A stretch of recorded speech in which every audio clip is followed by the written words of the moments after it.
there's so much to learn about this world, and there's so many dangers. When you're a tiny little being, even like a horse, a dog, even a cat, if it's aggressive, that it's scary, these things. And so the story is giving a chance to like bring all these most scary parts of the world together and personifying it. So she can relate to it, she can feel the impact of it, and to be in such a safe container with her papa or mama, and we're exploring this danger. She can feel the excitement of it as well, and the mystery. You are now entering the container.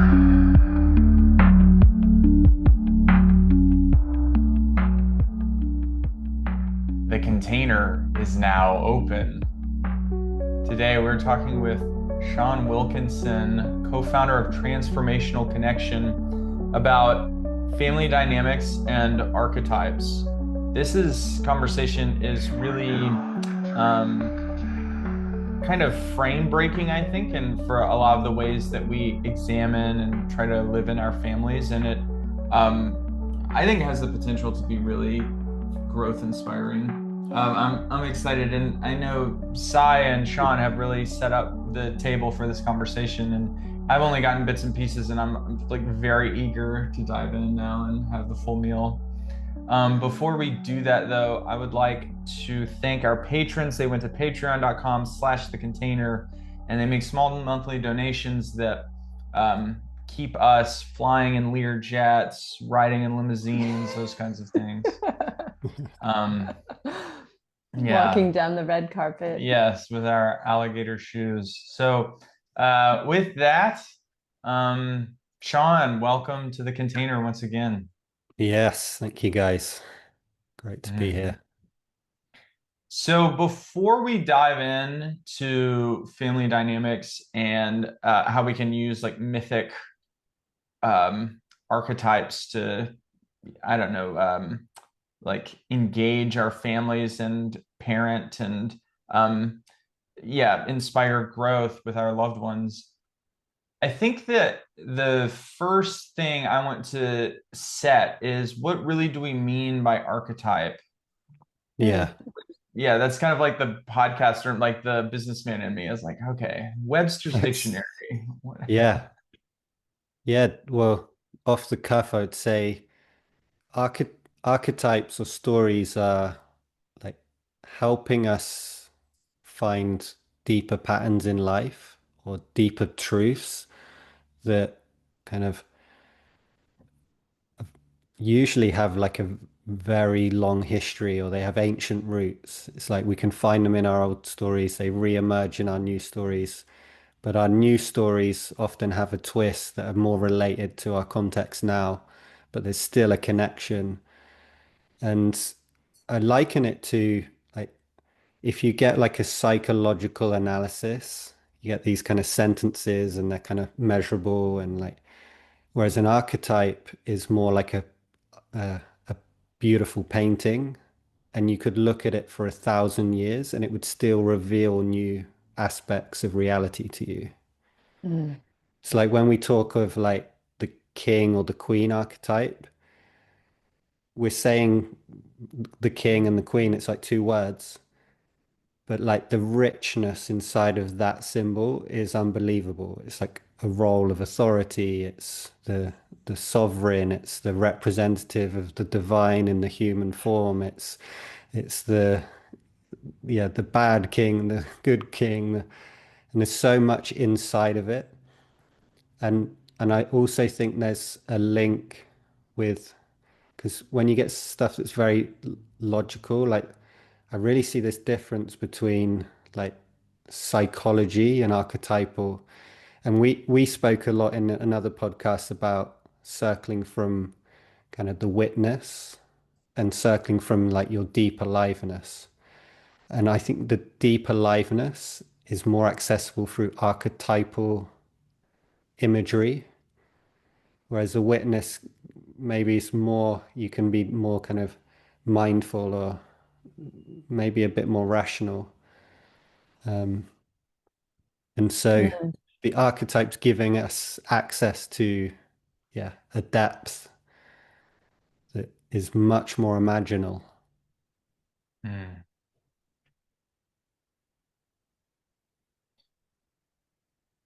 Yes, there. I just want to put in here. I've been reading a lot of Rumi lately, and in Rumi, he would say that there are three components to the true witness: truthfulness, keen seeing, and the night vigil. Hmm. And so, comparing that to the archetypal imaginal space, like, seems kind of perfect when you think of at least the way that he had laid Mm. that out, or Coleman Barks's translation had laid that out as the Yeah. witness versus. Something I also notice, um, like in this play between witness and like really approaching the practice from the witness or from the archetypal, because it's so rooted in the imaginal realm. Archetypes are um, really good pathways to like deep magical working. Yeah. Um, I know there's almost like circuitry involved in it where if you like stand in this part of the room and you play the king, and then this person over here plays the warrior, this person plays the wizard, this person plays the um the maiden. There's just like all of this stuff starts immediately working in the room. Energy is immediately flowing in really powerful and specific ways.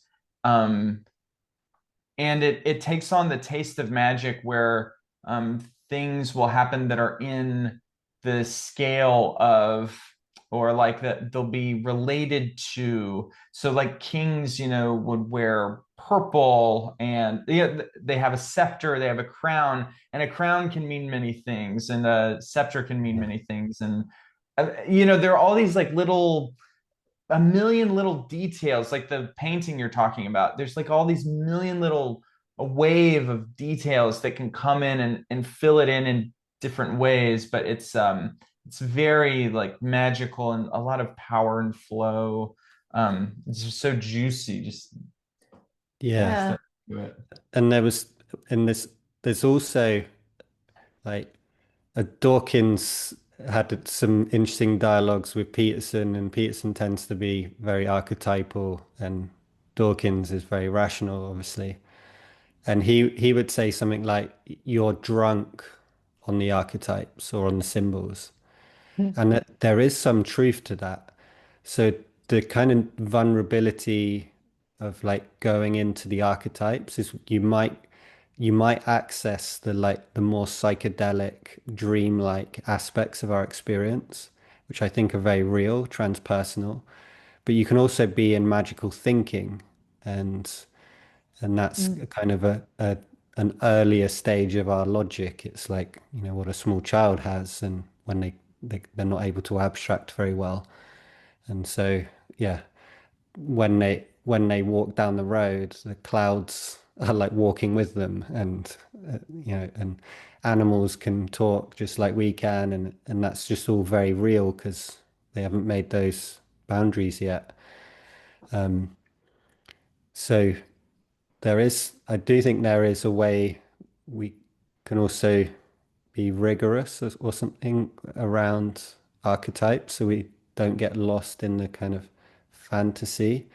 But we can also like look at it like the dream, like anyone who's had dreams, everyone who's had dreams. And if you really look at them and you've just had a dream about a fox, and then there was like a friend from high school and suddenly he had no trousers on, and then if you like analyze it or write about it or meditate into it, you suddenly realize that, oh yeah, the fox, like there's this experience I had when I was young related to this animal, or there's a part of me that I associate squirrels with cunning, and there was a moment where there was a I had an opportunity to be cunning, and I didn't do it, or I did do it, and now I feel a bit of shame around it. Or suddenly you look into it more, and it's like the dream reveals more depth to you. Mm. And that's what I Yes. think these archetypes do, because like a great story, Lord of the Rings or Harry Potter or um, these that have endured over time and enthralled many people. I think partly why they're so powerful is because they didn't start with a let's outline all the psychological patterns of human beings and logically analyze them, and here they are, and this is what you need to learn. Imagine the great works of art came a lot from like what just felt alive. Like as they're Yeah. writing, it's like, like this is what the dragon does next. Or like, I remember C.S. Lewis, I love his books on Narnia. He said he was connected to Christianity. He had like he's got a very deep mystical view of Christianity, but I think there was a sense that he wanted to dramatize it. But then he said just one day, suddenly Aslan just bounded into his imagination, and it was like, whoa, a lion as the symbol of the the savior, like an ama and it's an amazing idea. I love that character. It's so powerful. So it's that thing where it's like the imaginal is like a map of our interior, like our inner world. So you could see like Middle Earth is actually like a middle consciousness. Like if you want to get to know like that depth in you, the the great myths are a great way to start to yeah, go into that depth, that dreamlike consciousness. Hmm.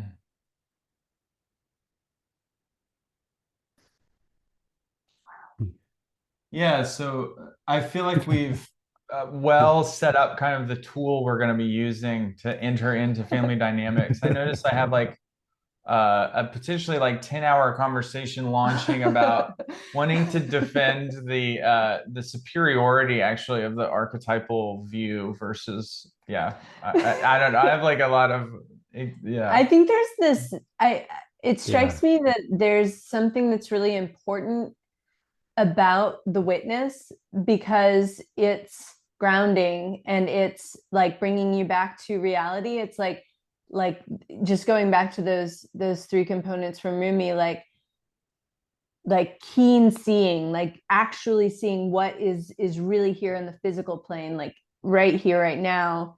The night vigil, it's like that feels like, there's a vigilance to it that is Mm. firm and important. And then there's, Mhm.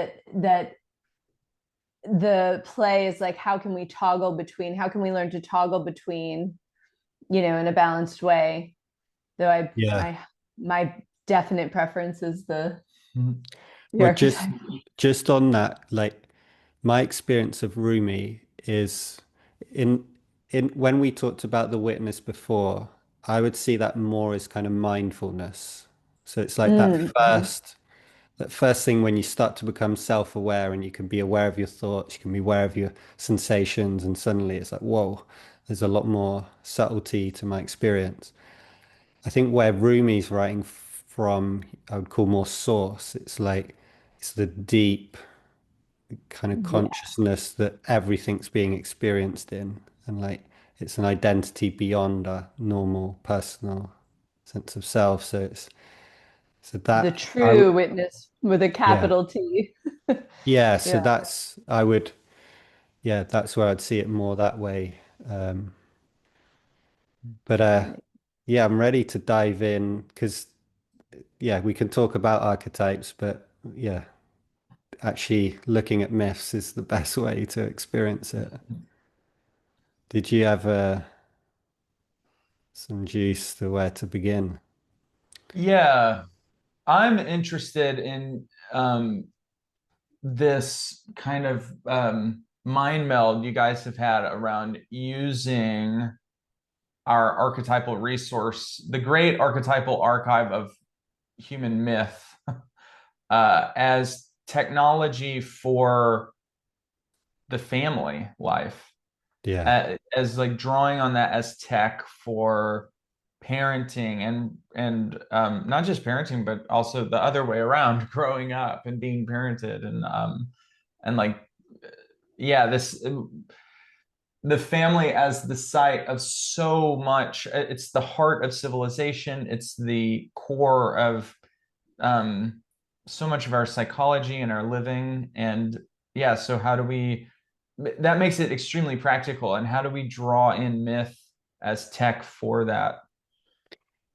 It's I'm getting a kind of deja vu or like it's a bit of an archetypal kind of awareness now because it's so strange. Like you guys asked me for this conversation out of nowhere. I was not expecting it. I haven't been kind of working in this area for a little bit.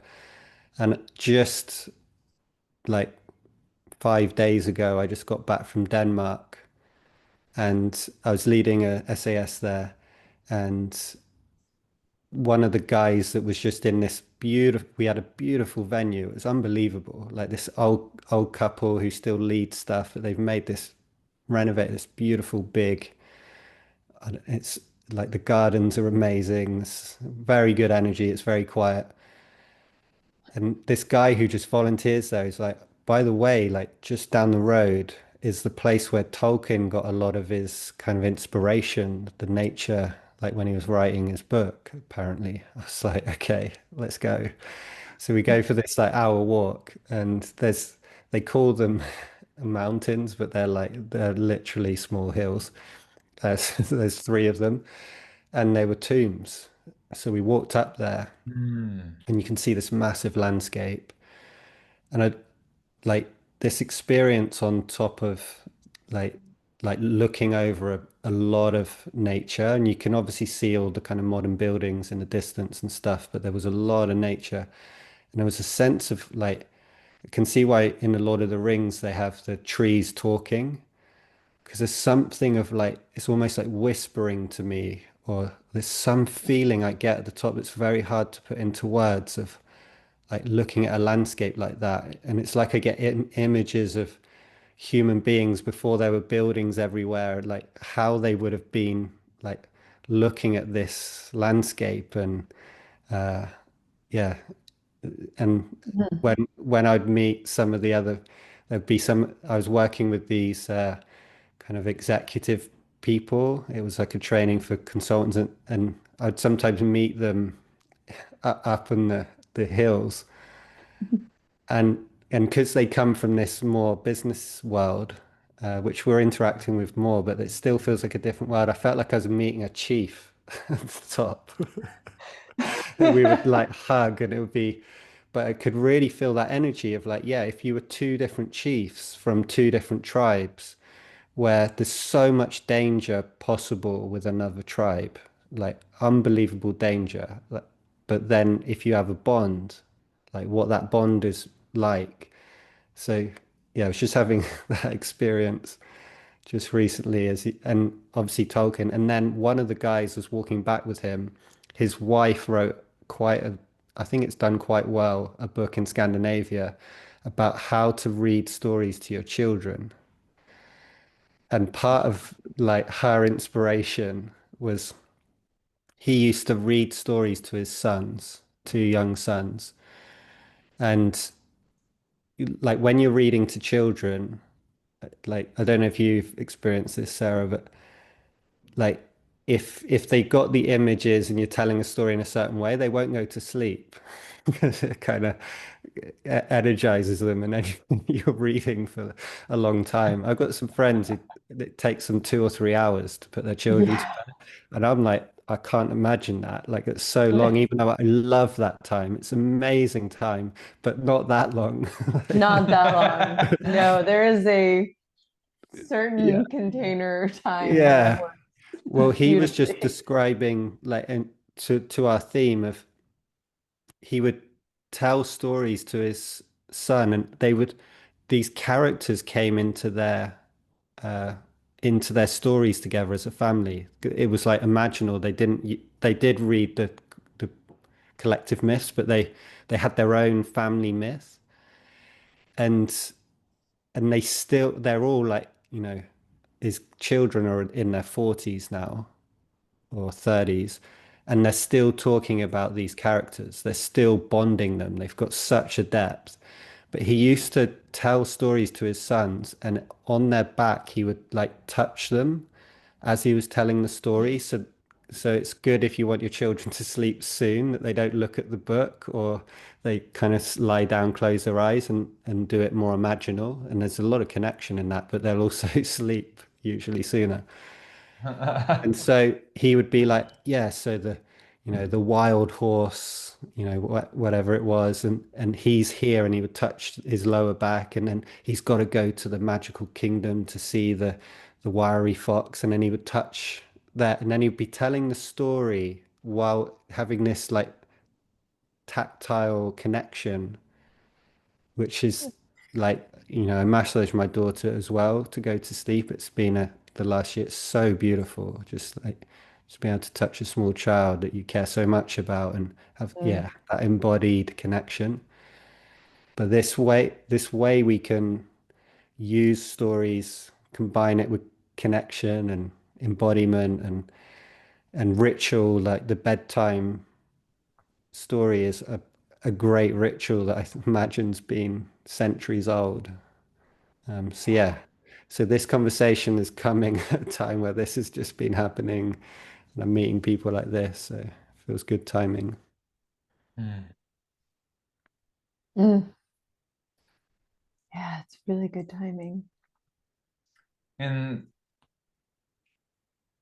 talking about that style of storytelling, there's this beautiful way that embodiment and connection and artistic expression and also this mythic archetypal realm are all braided in an incredibly delicate and beautiful and familiar everyday scene of putting the kids to bed. Like there in the quiet of a child's bedroom, you can like really draw in some enormous power Yeah. and fold it into this growing, developing monkey. Uh, And that's, I love that that's like this beautiful highest expression or higher expression that, I think in our family is just coming online, like with the stories that you've been mm, creating, the spooky yeah, Mother Winters. Mother Winter, the story of Mother Winters.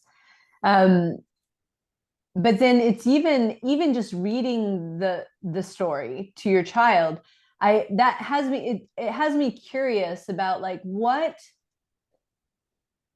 like imprinting can happen for a kid if you're not like super philosophical and you're not maybe perceiving yourself as super creative or imagine like in the imaginal space a lot, but you are reading to your child every night, and they are getting these storylines and stories.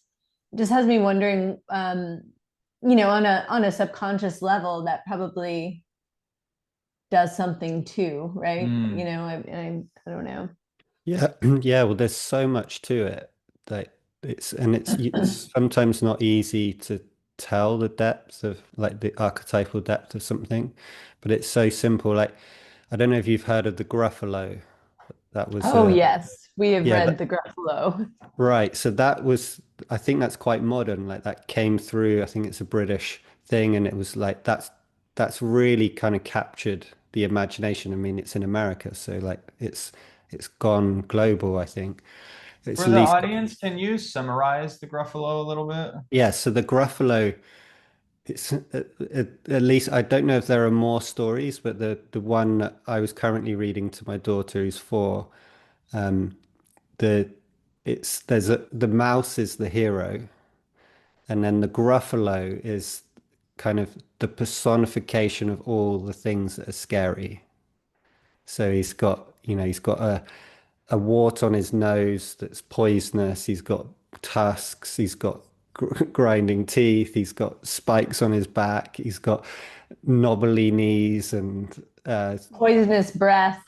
yeah, and black tongue and so and it's got a beautiful poetry to it. Even the poetry, there's something when I'm like, it's just a very good rhyme. It's very clean rhyme as well. Like it's very well written, actually. It's not like, when you get those rhymes that are slightly off. This one just feels like it's continually on. And even that, like when I'm sharing that rhythm with my daughter, there's something I I love about it. It's like sharing with her something beautiful and um, artistic, or and I don't know what that rhythm is, but when she gets it, that also brings aliveness for me. Like we're sharing that rhythm together. And now when I've read it a few times to her, so now I can say like half the line, and then she'll finish it. And Yeah. doing that together, there's such a connection in creating the story together. Mhm. So just on like the physical intimacy of just the act of reading and then the rhyme.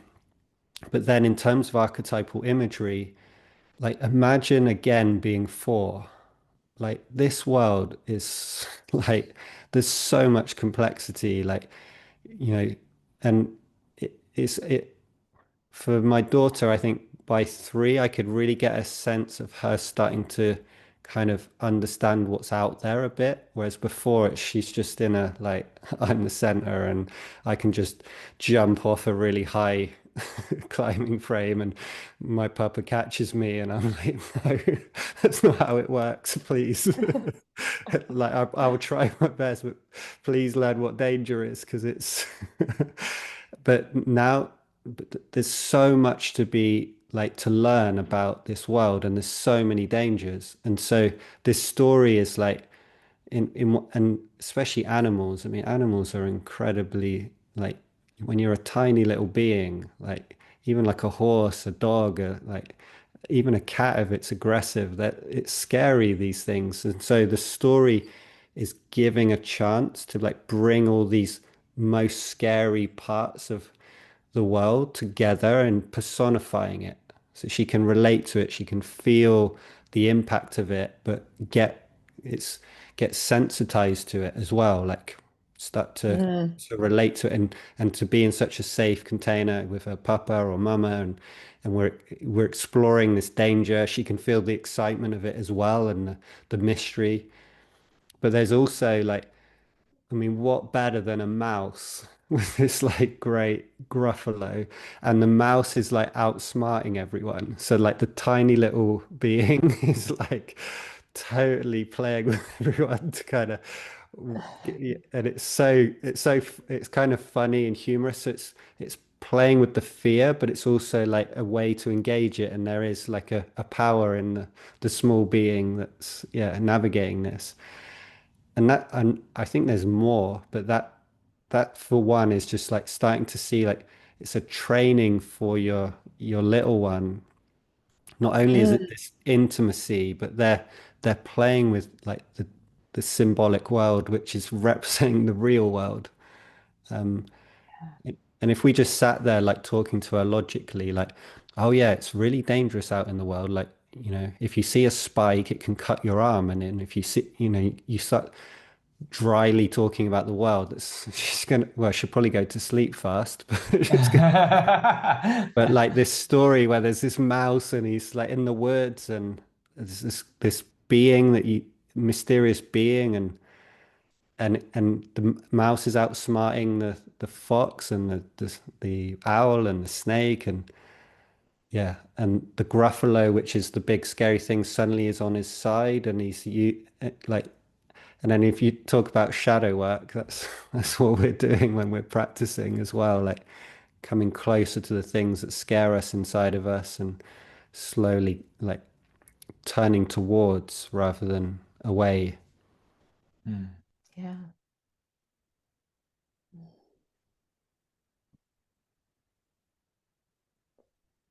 That has me thinking something earlier on you were talking about just in the rhythm and the way that stories can be sort of a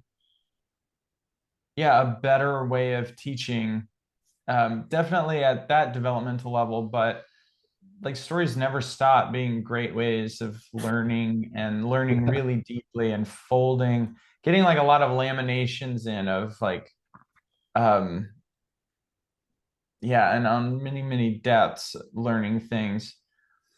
And it has me notice how much the relational art space, like circling and authentic relating and transformational connection and relatefulness and um a lot of these focus on a kind of like pure, like connecting purely on the data of like what's going on in me and Hmm. what's going on in me vis-a-vis you, but that there's this whole realm of creative self-expression that's actually extremely good at telling someone what's going on in you.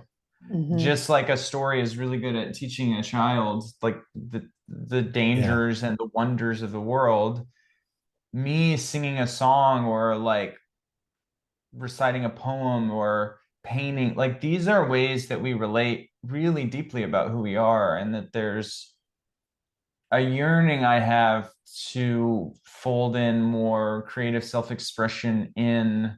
containers that also include these, yeah, meditative, mindful ways of connecting. Yeah. Were you, I think it was the year you were at the festival. Did you go to the one where I did it on the archetypes? Oh, yes. Yeah, that was a like a deep seed of this. That I think Yeah. that was like where this conversation began in some ways. Yeah. Yeah. In some Well, ways. and it's so this is where it's funny because like my more kind of rational material self, like if you told me like a few years ago that like if me and you start connecting and we become really present, and then I say like, oh, I kind of see Hermione in you suddenly, that we would that would open up like energy and like aliveness and start being psychedelic. It's like, huh? Like it's is that possible?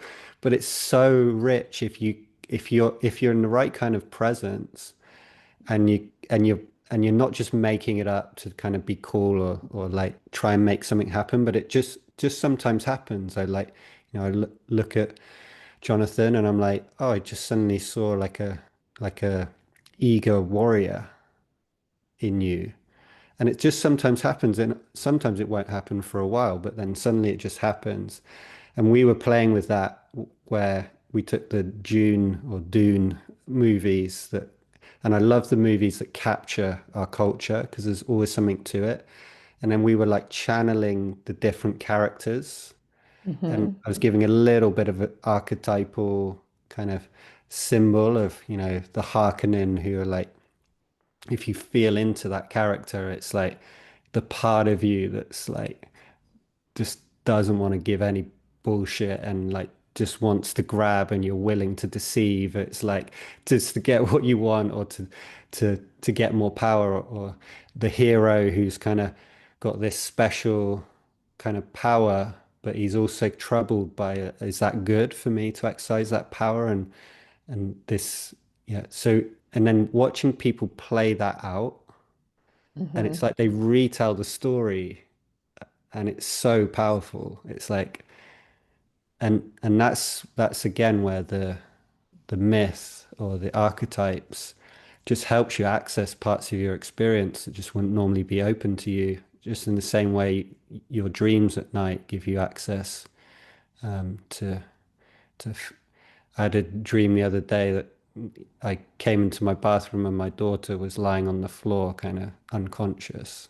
And I mean, the emotion, because it was so real, the emotion I experienced in that dream, I can't just magic that feeling now. Like it's unbelievably powerful to get in touch with deeper parts of us. And so I'm with you, Jonathan, there of like the, yeah, the power of bringing in it's more imaginal, archetypal.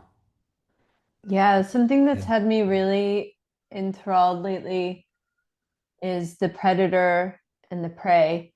And I, um for my birthday celebration, I found this golden lion mask, and I so I became the golden lion for my birthday. Like, and we did a ceremony, like a ritual where I came into the space and everyone was asked to bring an object that reminded them of my essence.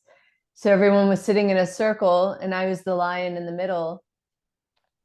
And I was embodying the lion and I was grabbing my prey and pulling them in front of me and sitting them down. And then they had to tell me like what their object was. And it was this power I had never tapped. I didn't even know what I was getting myself into with that with that Yeah. adventure. Like we found the mask and then had a couple of friends that helped set up the facilitation, and then as it was happening I was like, this is it actually ended up being this portal to a massive amount of transformation for me, that has kind of not stopped for the last couple of months.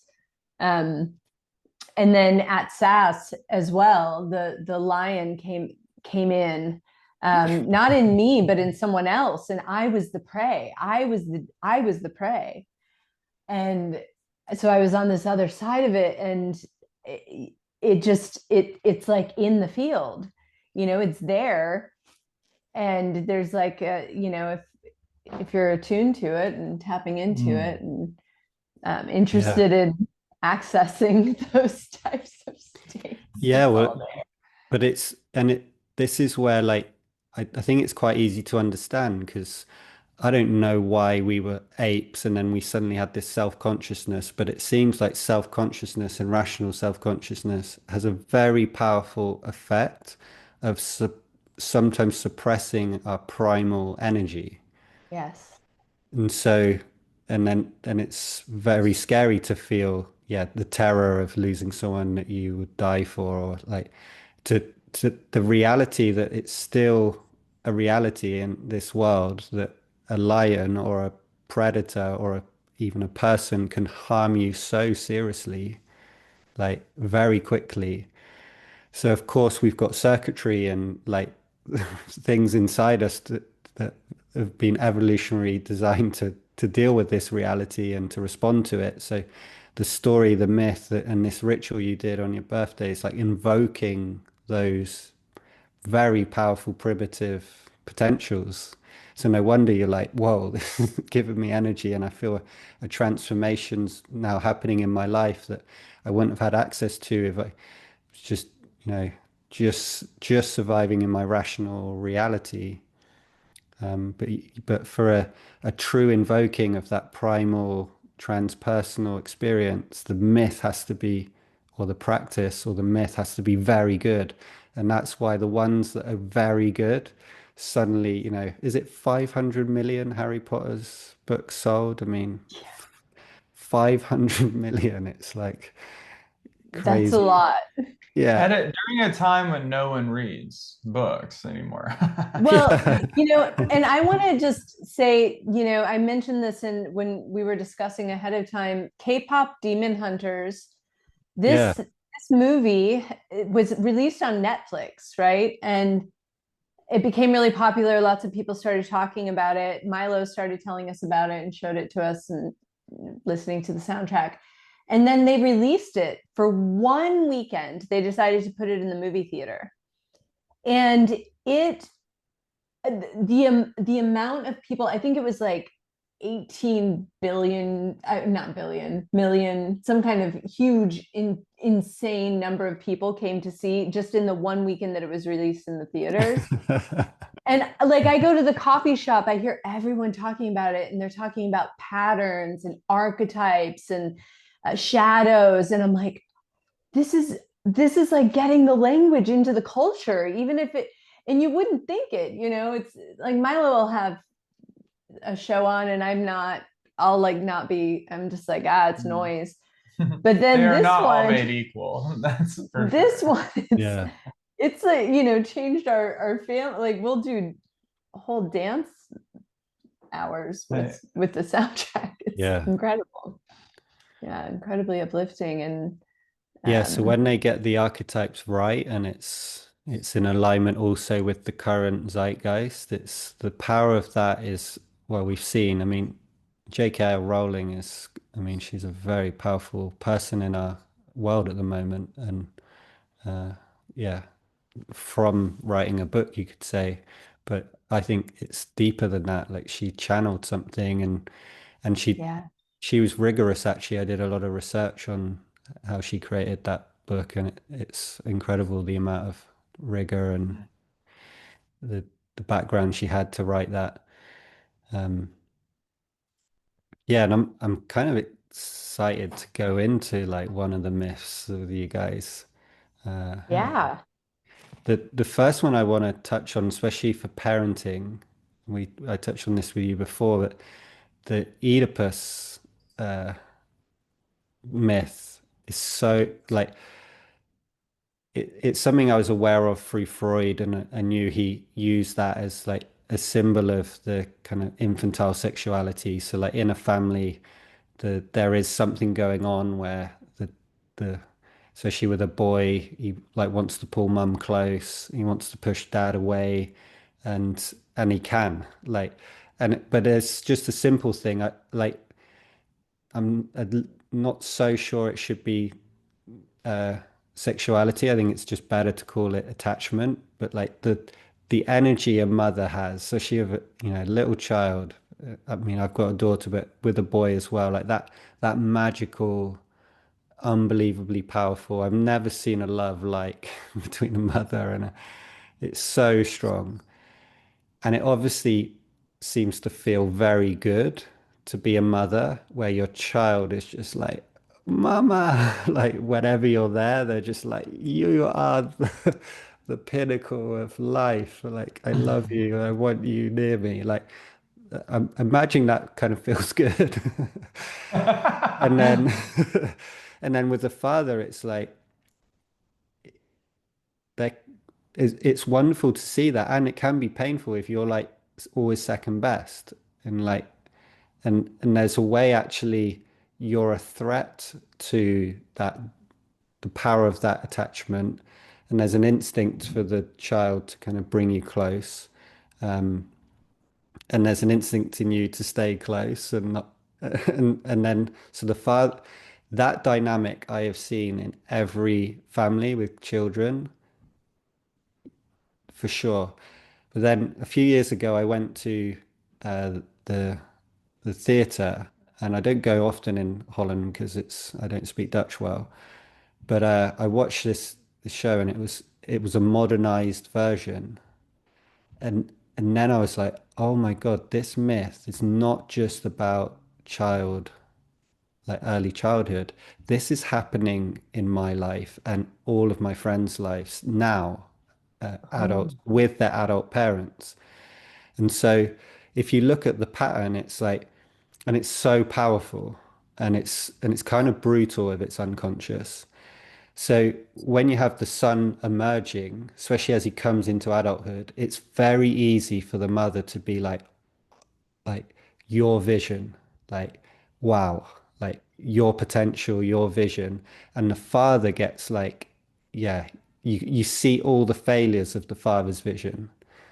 So the Mm. father's like, all the things he's failed at, the addictions he's had, the trauma he's caused, like, so it's very easy to see that. It's not so easy to see, like, if he wasn't here, what we wouldn't have had. Mhm. Yeah. That's harder to see, but it's easy to see, like, how we've been harmed and we have. So it's easy for the father's vision to be like seen as less than the son's. And something about that's right because the new potential, but there's something about that that's not fully right because a young, untested male in this world, we don't know how good his vision really is. He's got a lot to prove, a lot to handle, and it's going to be, let's see how it goes. But if the mother falls in love with his vision, she'll kind of promote him a little more than is actually grounded, and he'll get a lift from that, and he'll obviously, and so there's that attachment. The father Mhm. gets pushed aside, and if he feels rejected, which often does, he'll further retreat. So he's kind of vision and being is kind of dying there, and he's kind of a little on the outside. The sun's kind of boosted. And I saw this at all my friends, like there's some sense of the mother seeing this purity of vision and ethics in their son. And there's the father, it was like there's a subtle criticism always there, or a subtle kind of put down. Mm. Not so subtle in Yeah. some families. And if you, I think if you don't resolve that, it harms everyone.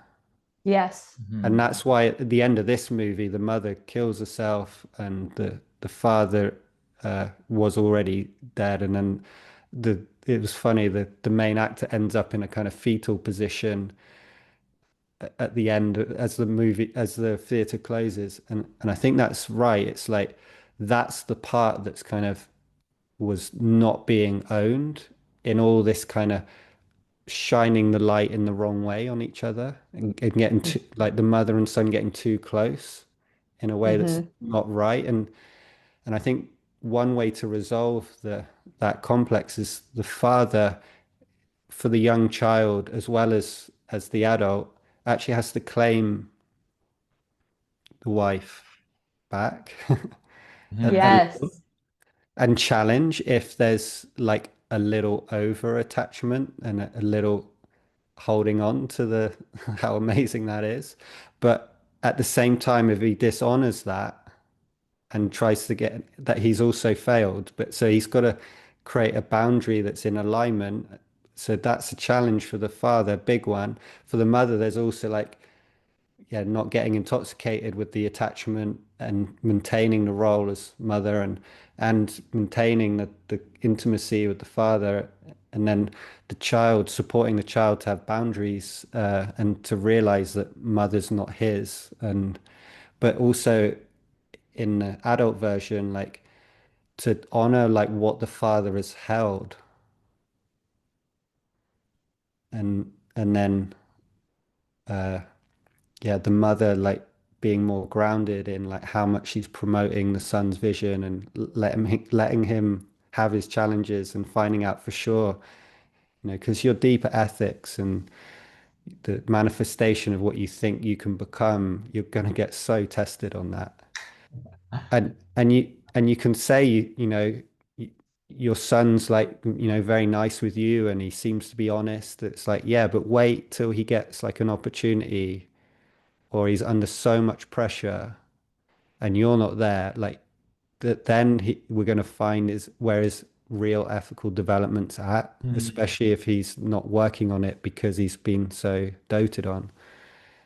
This Mhm. again, like this myth. So it's quite a simple story, and you could be like, oh yeah, it's a nice story about, it's a bit weird. The son sleeps with the mother, and kills the father and loses his eye, and what does that all mean? But like, if you let it teach you, suddenly it's like open, and then you suddenly see something that is not easy to see. Like I see this dynamic with conscious families, and they are not working on it. They are Mhm. not seeing how it applies that well. And so, yeah, that's where it's so important. Yeah, I'm like Mm. wanting to work on it now because Yeah, yeah, yeah. I think Let's. of my connection with Milo and like how I'm just like, he is the chosen one. Like Mhm. this Yes. child is a genius. He's an angel. Like nothing could stop him.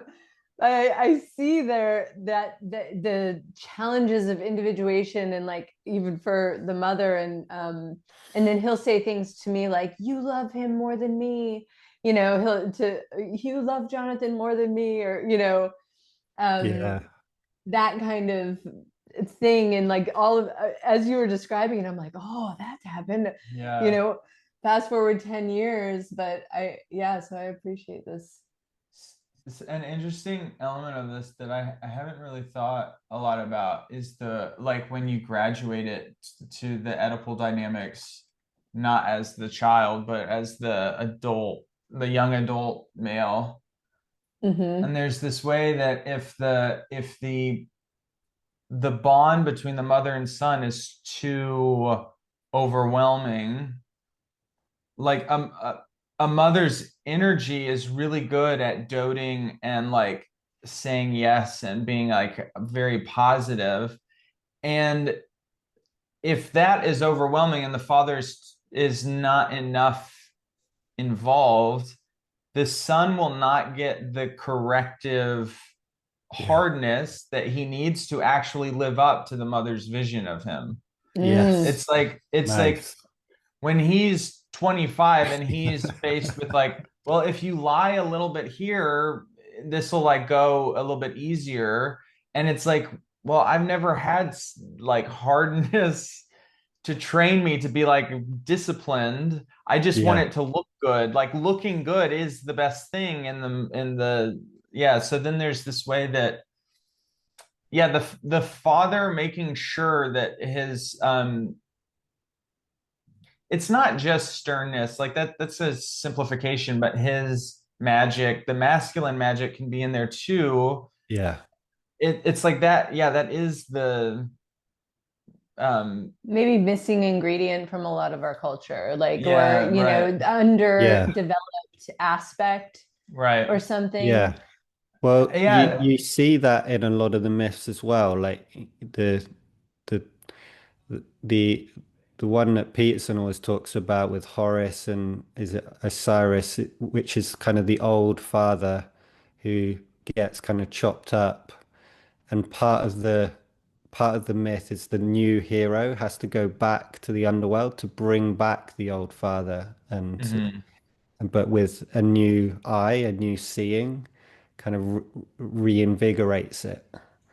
But if you don't honor the former structure or the role the father plays, which is quite common, is a thing I think we're trying to integrate culturally, and it's even controversial to even say father and mother, and rightly on some level, because I do think we can play both energies actually, and it just seems quite clear, like it seems proven now that, you know, this idea that it's only socialization that makes a child like want a gun when it's a boy rather than a doll, like that Right. actually proven not true. And it I don't think we socialize Amali at all, and she loves dresses and glittery things, loves it. Like she's got definitely options to.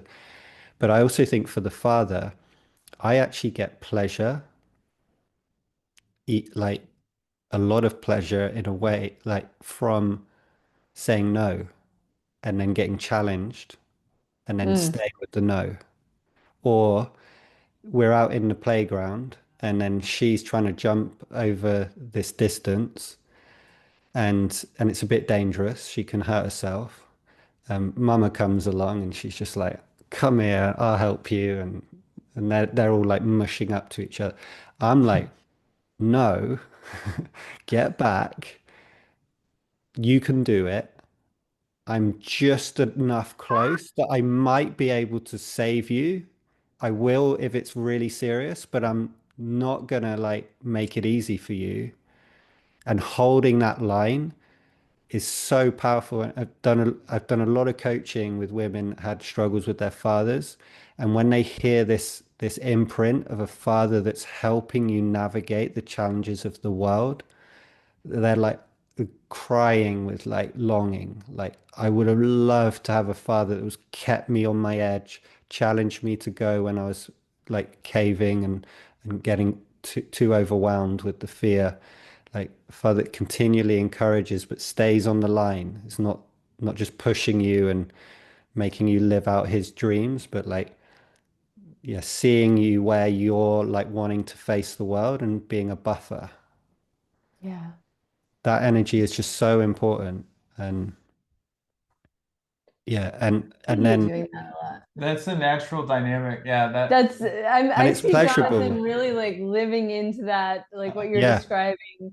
And I certainly am the one that's like, don't jump off the fifth step, you're gonna break your ankle. Like, come on. And Yeah. Jonathan's like, yeah, do it. You know, like Yes. it's you know, like what's the worst? We have to go get a cast. I don't But it know. but it's also like what I wonder if you guys see this as well. So like imagine for Jonathan, like seeing your son on the edge and staying with him through it, or saying no to the cookie and then getting challenged, but staying with the no, even though that's still challenging, there's a pleasure with it. What I see from my wife when she does that, she will do it because she loves Amali, but it's not pleasurable for her. It's kind of painful. No, it's painful. Yeah, So it's not actually fun in a at way, all. it's actually perfect. It's because, and for me, it's the other way around. Like I am like crazy about my daughter. Like it's so deep. And within about 10 minutes, if I'm like following her around and she's doing a thing and she's wanting to, I don't know, there's a way like I don't have the patience. It's not easy. I have to kind of keep waking myself up. Whereas I watch my wife and she's just like playing with her and just rolling with it and so, especially when she was very small, like, she's crying and then she's kind of getting in trouble here and then she's like taking ages to eat and my wife's just constantly able to like, whereas it's like kind of hurting my head to stay.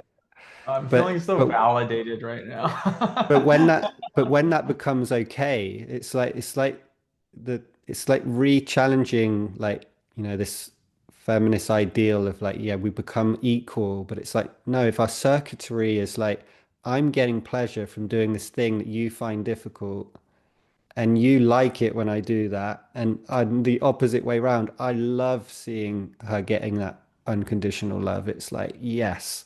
But I'm like, no, if you're going to hang out with me, it's going to be conditional love. I'm going to like, we're going to play tennis.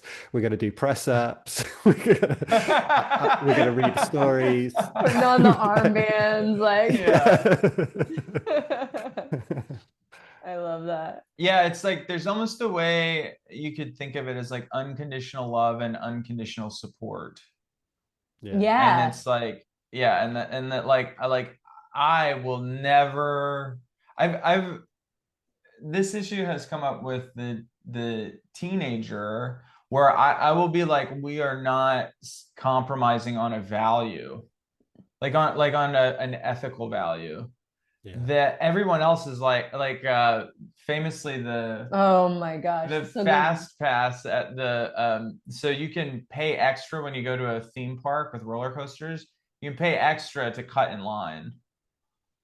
And I was just like, I was a hard no. And it was like, and it was like man. it's the same thing as like when I'm like telling the 5-year-old like you can do this, and like it's the same thing. It's like I love you way too much to shift here actually. Yeah. Yeah. Yeah. But at the same time, it's like it your system also needs to know that no matter what, you will be held and loved. Like no matter what, Yeah. you can't. It's so gratuitous, you can't earn it. You just have it. That's like the Yeah. big part of like the Christian um, salvation of like it's so infinite. You can't mess it up, actually. And this is where our practice also of presence and also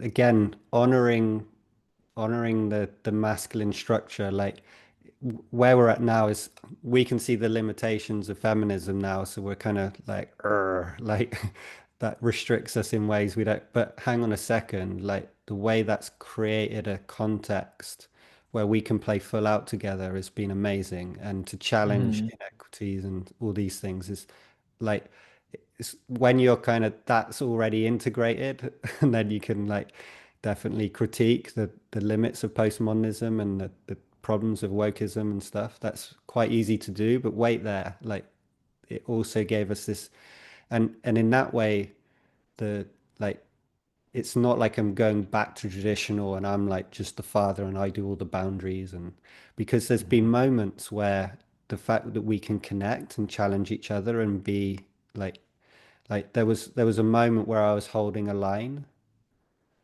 and Amali was protesting, but I was like, no, this is. And then Mariella was paying attention to Amali, and she was actually like, "Did you realize that you didn't?"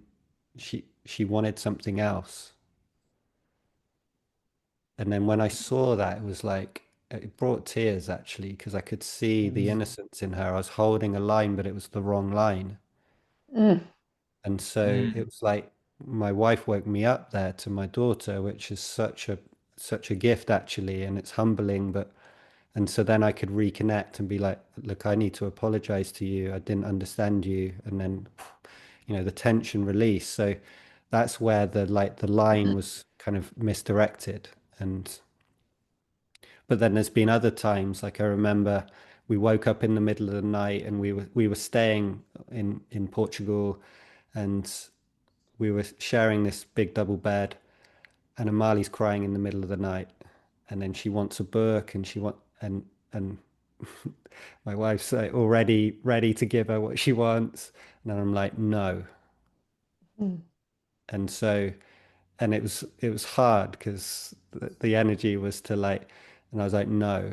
And then and then Amali's even sitting up, she doesn't even want to lie down, she's just agitated, and but I was like, I'm going to handle this now. And so it's like, you know, there's empathy, like, Amali, I can see it's difficult for you to sleep, and I know you can do it, and it might be difficult, but we're here.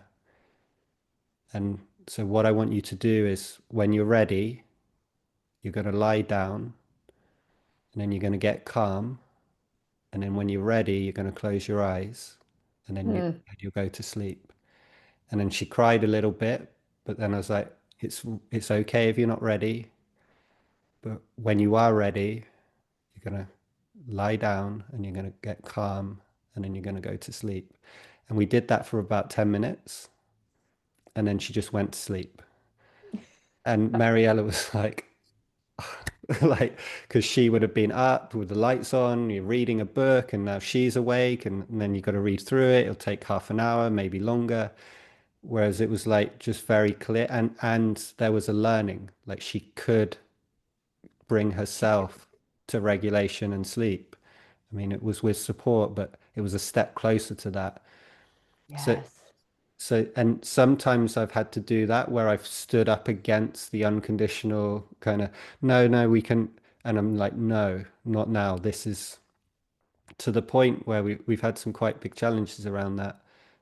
I held a line as well against hitting, and, and our daughter could hit other children quite regularly, which I was a little bit proud of. Like she had some good KOs, but but that time, it was time, and yeah, I was holding a firm line there, and like my wife wanted me to stop, but it was like no, and then that actually stopped from that day on. Like Mhm. something landed, but it took time of being with the protest and laying out clearly what the boundary was, but not allowing us to move on till she had acknowledged that she understood. And she just didn't want to understand because obviously because it's an intense energy to have that aggression. So to develop that awareness to hold that aggression and integrate it without just bluntly telling her to stop, which doesn't work anyway. So yeah, so this yeah, we have our roles that we seem to be better at, and we need each other because we keep making mistakes. Yes. Yeah. Well, something I'm hearing in when you're talking about this kind of like um ability to sort of trade off and listen to each other and actually be in play around it and actually embodying it in a more dynamic way. It's this kind of like transcend and include Yeah. growth out of the sort of feminist or postmodern era that we're like emerging from. And Yeah. it's funny, it reminds me exactly of what you said about in the Oedipal drama, where the son's vision and the father's vision, and it's easy to see the harm the father caused, and it's hard to see the gifts that he gave us. The Yeah. same thing is true when I hear people talk about feminism and the way it changed the family. It's easy to look at the harms, Yeah. and it's hard to be like, well, yeah, well, you want to go back to the 1950s and see how those families functioned. And like, Yeah. yeah, it's real easy right now to be like, oh yeah, divorce is like bad for raising kids. And there's like, it's like it's easy to count all of the harms, but because you don't Yeah. have to go back and live in the world where like women can open bank accounts and like you are like a hostage in a way. Like, yeah, it's Yeah. a and because it's like it's only that turn that allows a turn of like a more playful, I'm the man, you're the woman, but that's a playful embodied space, not like a battle war zone thing Yeah. potentially. Yeah. But I'd say playful and this kind of, I think, recognition of the power of tradition, like you underestimate that at your peril. Like, yeah, you get this kind of new awareness, systemic awareness. Postmodernism is very much about being able to see big systems and how they interact, and you're suddenly getting a little bit more of an interior. So no wonder you start to question everything and see like the superficiality of some structures, but they're not superficial when they've been cultivated over, yeah, centuries and are connected to what was in us before that. So that traditional roles, there's some real juju in that. Like if you want to Mm. parent well, and I do see parents that do feel more in that kind of I need to develop self-esteem in my child.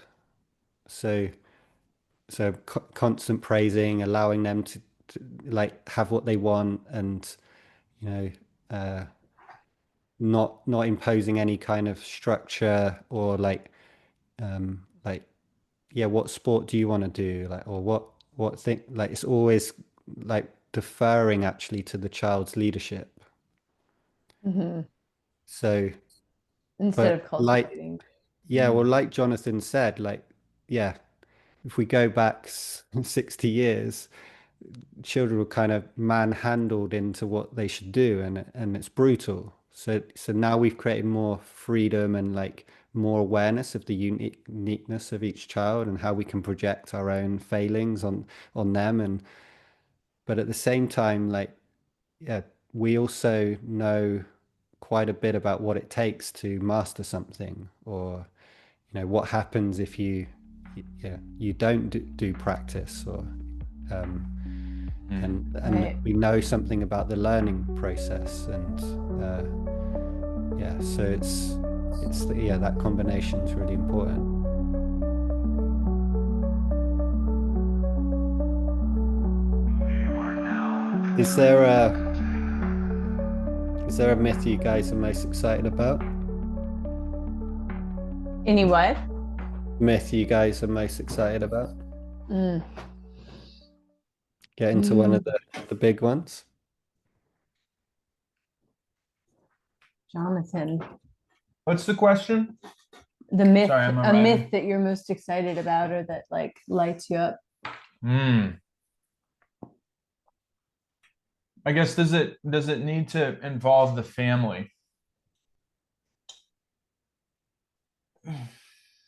I'm sure it can weave in. I'm just eternally fascinated by Lord of the Rings. So when you ask that question, it's immediately what comes to my mind.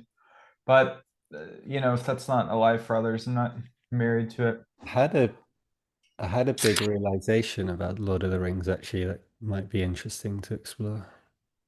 Yeah. I think it is, but well, Let's do that. Yeah. I would love to hear Sean Wilkinson's thoughts on Lord of the Rings. so there's there's been a kind of a sentence that came from one of my mentors. I don't know if you guys know Robert Augustus Masters. Mm-mm. Mm-mm. Uh, He's a bit of a badass. He's got his latest books he's giving away for free because he's retiring. He's well into his 70s, I think. But yeah, he's been quite an important mentor. We once did 5 days in his house with John and Jordan, the three of us. Just it was crazy. But he said some quote like, "Go beyond oneness, embrace intimacy." And there was something about that sentence which is, I think, uh, quite courageous. Because if you're at all in the spiritual world, like oneness or non-duality or unity of consciousness is kind of the holy grail. And it's like and it's it's a funny holy grail because uh your personal experience is kind of the big obstacle. And there's this thing it's always here, but if you don't realize it, it doesn't matter. Like there's some kind of greater perspective. So it's very easy to get into a seeking where your personal experience is in the way and is wrong. And there's this Mm. greater thing that you haven't found yet. So you're kind of inadequate to this kind of greater. Um, and the thing with intimacy is it's really personal. It's about coming into real personal human connection, not like going beyond it and kind of separating it out.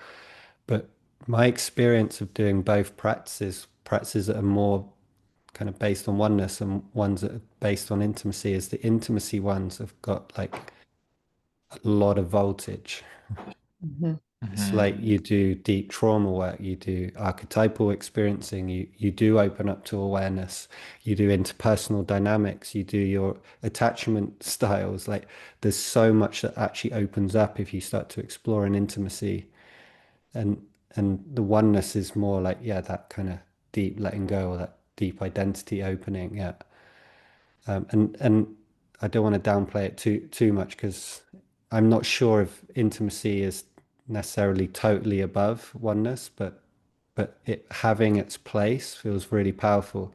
Anyway, I use this frame because I was wondering actually in Lord of the Rings if the Ring of Power is actually an archetypal symbol that's created by someone that hasn't experienced deep intimacy.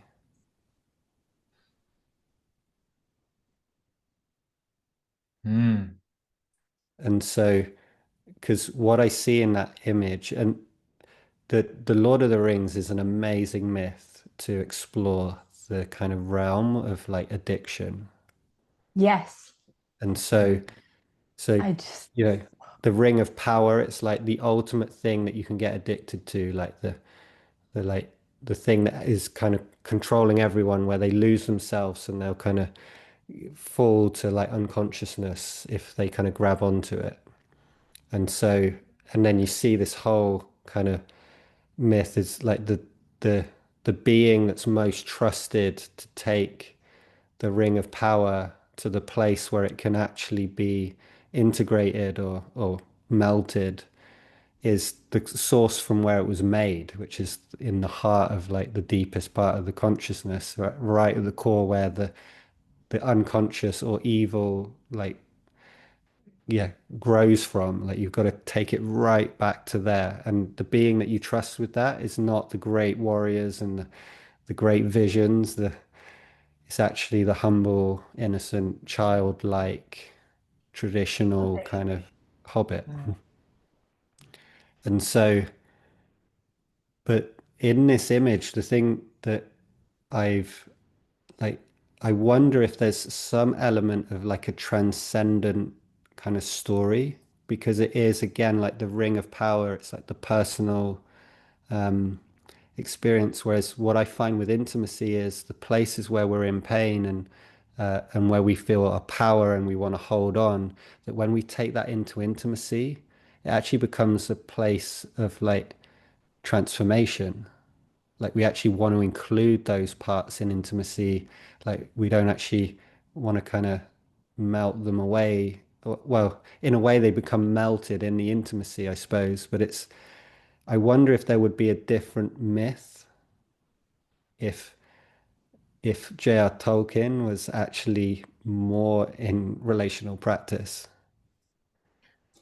Can I want to just fill in like kind of the rest of the what you're laying out here, which is um you kind of touched into addiction and dishonesty. I think dishonesty is an important piece to bring in, because I think there's it sort of, dishonesty comes into play in the story Lord of the Rings, but also in the interplay of intimacy, the efforting toward intimacy and with addiction, and that it kind of is this like poison on one hand, but then if you turn the prism around, it's like, oh, it's actually like something to kind of like bounce off of. And yeah, so I just wanted to put that piece in there. I'm about to explode because I know you are, Jonathan. Sauron is known as the deceiver. So the one who made the One Ring is like, one of his great magical powers is he's able to lie really well. He's able to bring people into dishonesty. And like one of the ways he controls people is like the Palantiri, those orbs that people look in. The problem with them is that if you look into the orb, like they'll show you things that are true, but then who's to say that it's the whole truth or it's everything? So Sauron gives those to certain kings and wizards to like start manipulating their minds, and then he sends Wormtongue to go whisper into the ear of King Theoden to like control him with lies. So there's Yeah, so when you share this, I love these kind of symbols, because then I'm like, what is this then in my consciousness? And actually, as you say, it's like, yeah, when you start going deeper into practice, and I'm not super attached to whether Tolkien had more experience of intimacy, whether it would have changed the myth, because the myth's so beautiful as it is as well. But these orbs which you look into, and then you get some kind of deep insight into the future or to reality, and how much that actually happens when we're practicing. Like we have this big realization, or we get a new depth, and we're getting an insight into. But if we get like overzealous, or like think we've like really discovered like everything, or we know exactly what that means now, because the part of us that's discovering that is still kind of connected to the eye of Sauron, you could say, or the unconsciousness in us. That's still playing a role in the way we're kind of discovering depths in ourselves.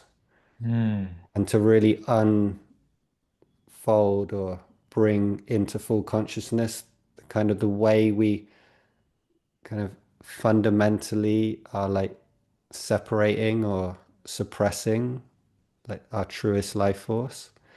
Like that's a kind of deep layer. And I think that you could liken that to the kind of Sauron eye. It's like the part of us that's not yet in fully into consciousness, and it's watching everything and it's influencing everything. And we're just getting kind of little snapshots of it.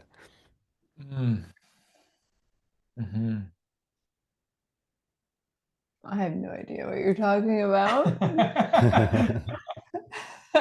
But the other amazing thing as well, which it's like the transpersonal power of Sauron, because it's like you put the ring on and you disappear. And there's something about that. Like when you become aware in a certain kind of way, there's a way you start to see things that people can't see that you're seeing. It's like you sink Yes. into there's a new invisible power you have. But if you're still using that in service of like trying to get more power over people, or you're trying to use that to kind of get what you think you should have, it's Right. always going to distort you. And then, Right. Invisibility is like the superpower that allows you to lie and cheat and steal. It's like the superpower that's yeah, inherently evil, kind of. Right, but transparency at its highest Right. level is actually like an exalted form of invisibility. It's like not invisibility is like the shadow one, and then transparency, which is like Right. what you can achieve through, I think, deep practiced intimacy, is Well, Mhm. is like the divine. yes. And but just as you say that, like just to like do some mythical weaving, like in Harry Potter, like the three transpersonal powers that kind of it revolves around is the invisibility cloak, the wand of power, and the jewel that can bring the dead back. Mm. And they're so amazing. Like I Oh, get goosebumps because of all our deepest longings, like to reconnect to those we've lost and that deep love. And then the power to have the wand that kind of outdoes everyone else. yeah. And then the invisibility cloak. And in that myth, actually what makes Harry the hero in the end is the only one he uses is the invisibility cloak because he can also use that to save his friends or to help his friends. And where he has the kind of courage to break the power, but the one with the gem when he leaves the gem, I mean, talk about an act of courage because the whole myth is about him losing his parents. And so like that's the thing that he most is attached to or wants to kind of feel whole again is that reconnection to his parents. But he actually lets go of that for the intimacy or love for his present relationships.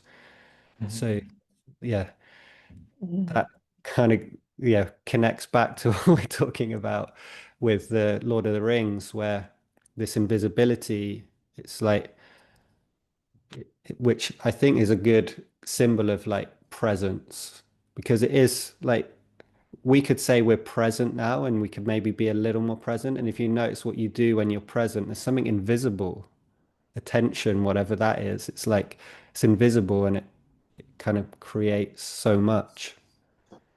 Mm. But then we're seeing in these myths that there's like a double-edged sword potential with this mindfulness or presence or invisibility, power. Transparency, as you said, Sarah.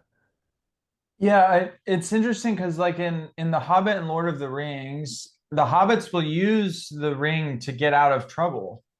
And if they weren't able to get invisible and get out of trouble, then the ring would not have been destroyed ultimately. So it's like it's not as simple as invisibility is bad. Right. Similarly, like when Bilbo Baggins is hired on into the group of dwarves in The Hobbit, he's hired on as a burglar. That's his role, is the burglar.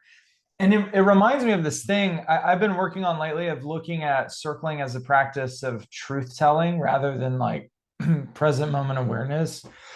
It's almost like it's Mm. actually tech to get really good at telling what's true and Mm. like seeing it through that frame.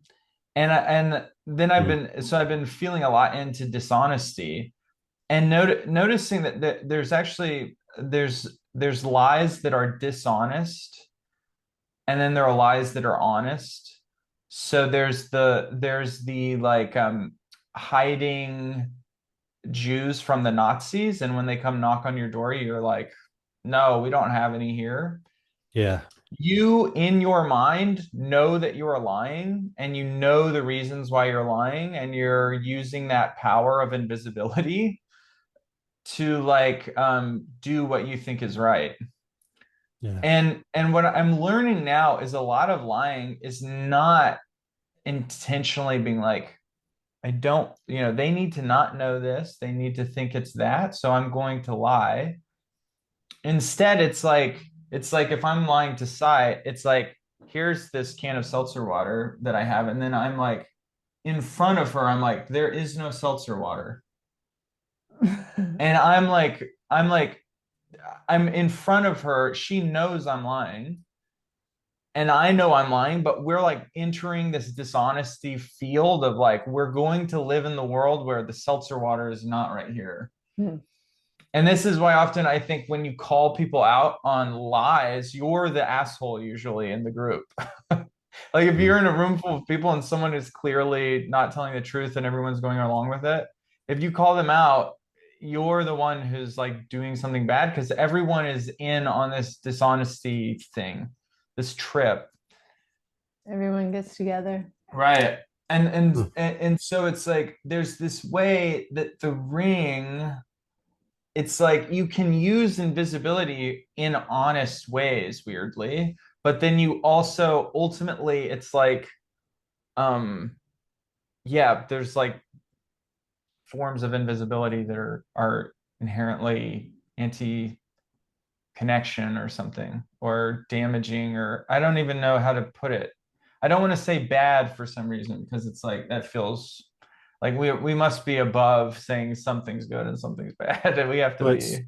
it's inching from that frame because the Frodo at first he does use it for like what seem like genuine, like, the game's over and all get killed if he doesn't use it.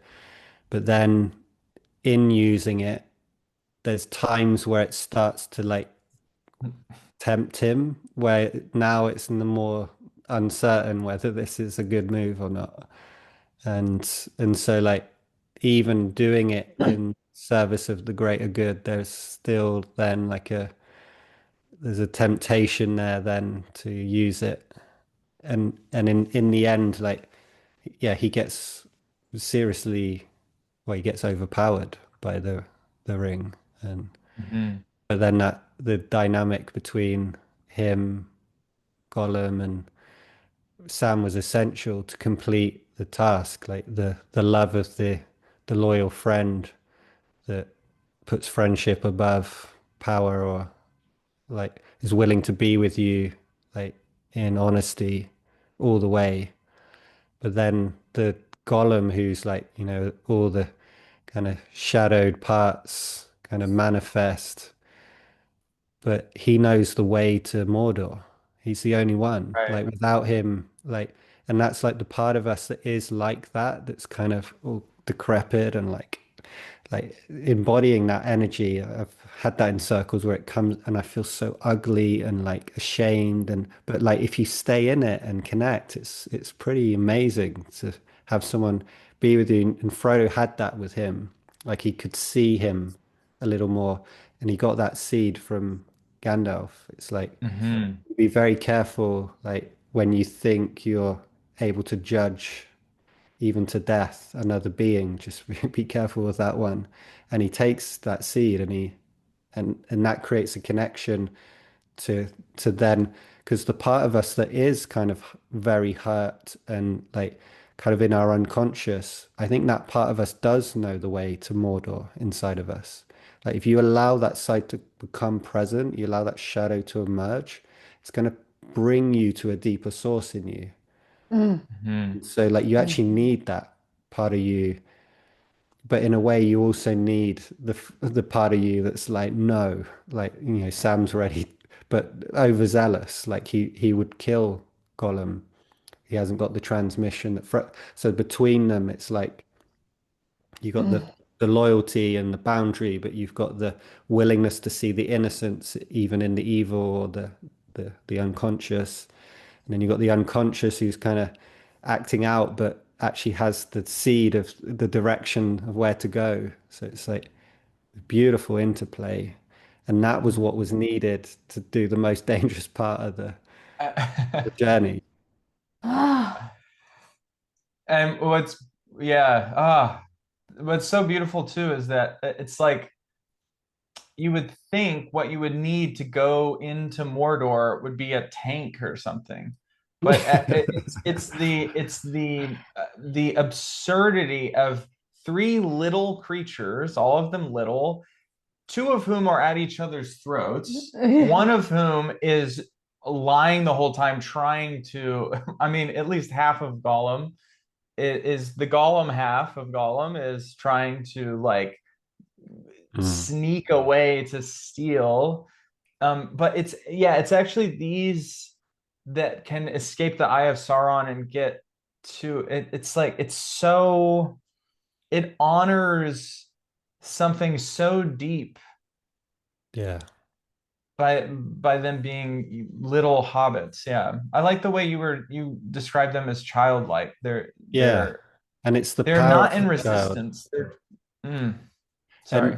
And archetypally, like the there's a lot of kind of mythology that says the only archetype that's above the king and queen is the child.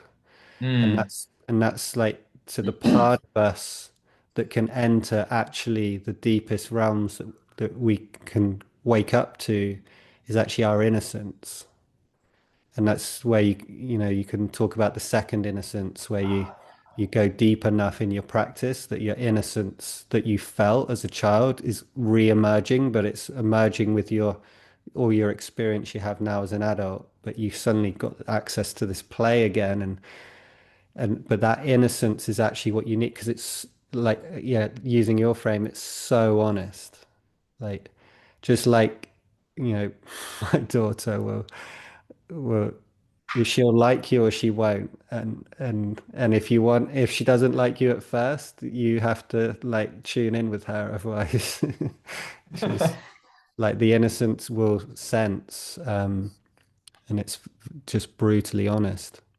Yes, it is. Oh, it's so beautiful. Something I this know, is reminding me of behind us is Christ on the cross, and then over here is Mary and the baby, yeah, Jesus. And it's interesting that the Christianity burst into history through Christ on a cross, but over time, that has been balanced by we just love Christ at Christmas. Like, especially and in our culture, Christmas has well surpassed Easter, even though theologically, like Easter is the core of the Christian calendar.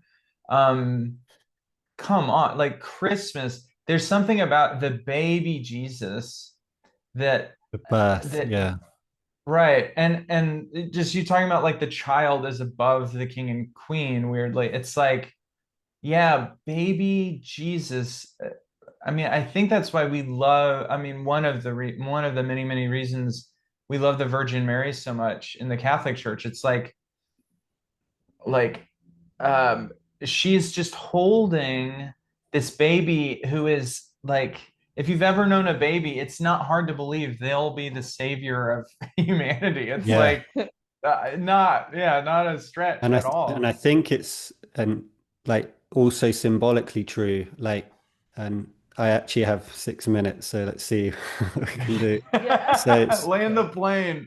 because the in I think The Lion King gives one of the best uh dramatizations of this because you watch The Lion King and you're like, if you watch it kind of materially or rationally, like what the hell's going on here? Like at the beginning, like all the animals are like coming to kind of bow before the lions. It's like the ultimate yuck of capitalism. It's like what's going on here? But actually symbolically, it's like no, all of the primal nature, like all the kind of mature Yes. is bowing for the sacredness of the newborn consciousness. Yes. Mm. Yes. And then in terms of our own spiritual growth, it's like, yeah, all your sophisticated rationality and embodiment and all this stuff, but it's like, no, it's your innocence. It's the innocence of the way your attention kind of contacts experience. It's that birthing aliveness, innocence that's actually your highest. It's the highest. So not only the child, but also that internal part of our being. That's like the thing we should be worshipping. Mm. That that was it. Sean Wilkinson, What a the wonderful man, two the myth, hours the of our legend. lives. Yeah. What a nice way to spend a Thursday morning. That's right. Anyone listening, I'm sure that they know where to find you, but just in case they don't, what are some ways they can engage your work and get more of you? Well, we got the transformational Connection website. So you go on there. There's plenty of offerings. There's free events to get a taste. There's YouTube channel that you can go on, Transformational Connection YouTube. But yeah, I'm sure you'll find us. Yeah, y'all have a podcast. Yeah, Yeah. it's So you on can the listen to Sean regularly. Yeah. And I feel like we just got started. Like I could say so much about Harry Potter, and we didn't talk about Gandalf and Aragon. I mean, Aragon is the book as Jonathan's been on well. a whole Gandalf and Aragon kick lately. Oh my God. Well, you're gonna have to just book more time, and we're gonna have to do this. Well,